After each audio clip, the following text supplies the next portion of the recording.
Now listen to this verse. I'll look at this verse in James chapter 1, verse 2, because we're going to come back to it several times today. From the Message Bible, it says, consider it a sheer gift, a gift, friends, when tests and challenges come at you from all sides. James says, consider it a gift. Wow. I haven't got there yet, have you? Well, It's a gift. Now, problems are problematic facts about our problems. Number one, problems are not an elective in life. Problems are the required course.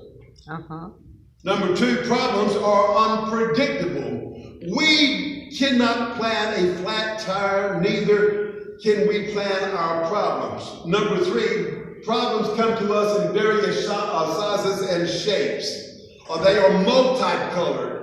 Problems will come in so many shapes and sizes and forms, there's no way that we could ever be bored with them. And number four, problems are not permanent. One of my favorite scriptures is Luke 2:1, and it came to pass. that's right. Notice it came to pass. Yeah. It did not come to stay. That's right. Okay. God still uses problems today, believe it or not, like he did with Israel in our text, to accomplish his purpose in our lives. Now, let me give you an age-old revelation about problems. This is going to be the deepest thing I say today, so you might want to write it down. 3 things about problems. Again, it will set your life free. 3 things you should know about problems. Number 1, you have a problem. Number 2, you know somebody with the problem. Number 3, you are the problem. Look at your neighbor and say, he's talking about you. You are the problem, man. Wow. The problems you face will either defeat you or develop you, depending on how you respond to them. Now, unfortunately, most people, even those among the saved and the sanctified, fail to see how God can use problems for the good in our lives.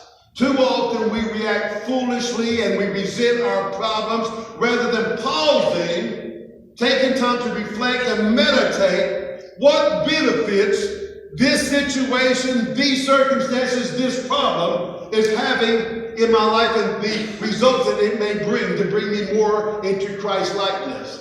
Now, today I want to give you 5 ways that God wants to use your problems in your life to mold you and to shape you into Christ likeness. Yeah, now, are you ready? This. Are you ready? Say I'm ready. Okay. I'm ready. Number 1, God uses problems to direct you. Now, sometimes God has to come along and light a fire under us to get us moving. Problems often point us into a new direction and motivate us for change. In Judges chapter 6, we see Gideon, the coward of the county. He's hiding in a cave because the Midianites are plundering the land. And he comes out at night and he's baking him a cake, a loaf of bread by the fire. And an angel salutes him and says, "Hail, thou mighty man of God." How do you know God talks faith? He calls the coward of the county a mighty man of God, or a mighty man of value. And he commissions Gideon to be the next judge and the deliverer of Israel.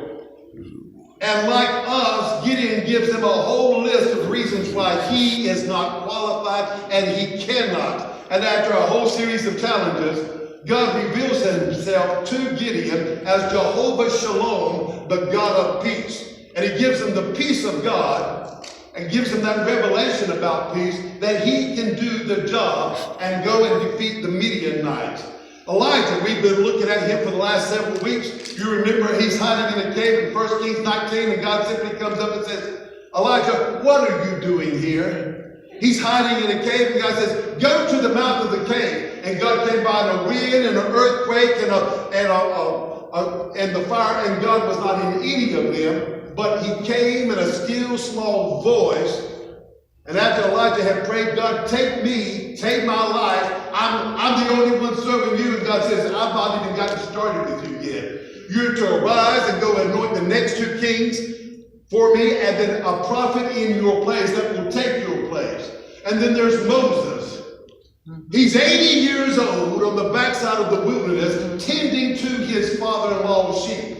I would say nothing much was happening in the old boy's life. If you're 80 years old and you're still working for your father-in-law, that is not a good picture. And all of a sudden, he turns and he sees a burning bush, and God says, take off your sandals, your shoes, for the ground you're standing on is holy. And at that point, God commissioned him.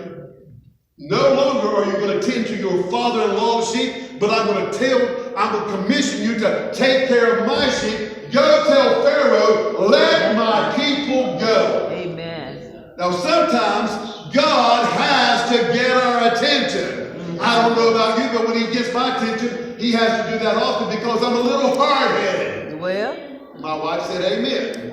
A little stubborn, maybe even a little rebellious, and don't you sit there and act so holy. Proverbs 20 and 30, Solomon, the sage of the age, he said this: sometimes it takes a painful situation to make us change our ways. Can I get a witness on that? wow. Sometimes it takes a painful situation for us to change our ways. Say amen or oh my. Well, when we lose our direction, we may get detoured and we suffer the consequences. Now, let's get all that stuff in here today. All of us at some time or another have gotten off track, taken a wrong turn, gotten sidetracked or detoured from the straight and the narrow that God has called us. Now, even Sister Such Much, she had always been saved, amen. Even Brother Do It Right ain't always lived right. Pardon the English. All of us have taken a wrong road at some time or another, only to have God to bring us back and get us back on track. Ask Preacher Jonah over the Old Testament. He took a detour from God's will, but God brought him back via a big fish. That's just another tactic of the enemy to get us and break us apart from God and his purpose in our lives. But that devil is defeated in the name of Jesus. amen. Amen. Now, there are 5 consequences of our detours. 5 consequences by taking a detour. Number 1 is a loss of control. Your circumstances are now controlling you. Divorce, health problems, finances, job situation, family out of control. That little 5-year-old biscuit snatcher is now running your household because you can't handle him. Bring him to me for 3 days. That almighty dollar is now controlling every thought of yours. That addiction is now the driving force in distracting you and dictating every action in your life. Israel wandered in the wilderness for 40 years simply because of their unbelief and a negative report. They got sidetracked. They lost control from going to the land flowing with milk and honey. Watch out, church, for people who are always bringing you a negative report, a negative word is always on their tongue, and a negative attitude that controls their thought life. They are like a cancer in your body that needs to be cut out before it spreads throughout your body, and then it's too late, baby. Yes. The second result is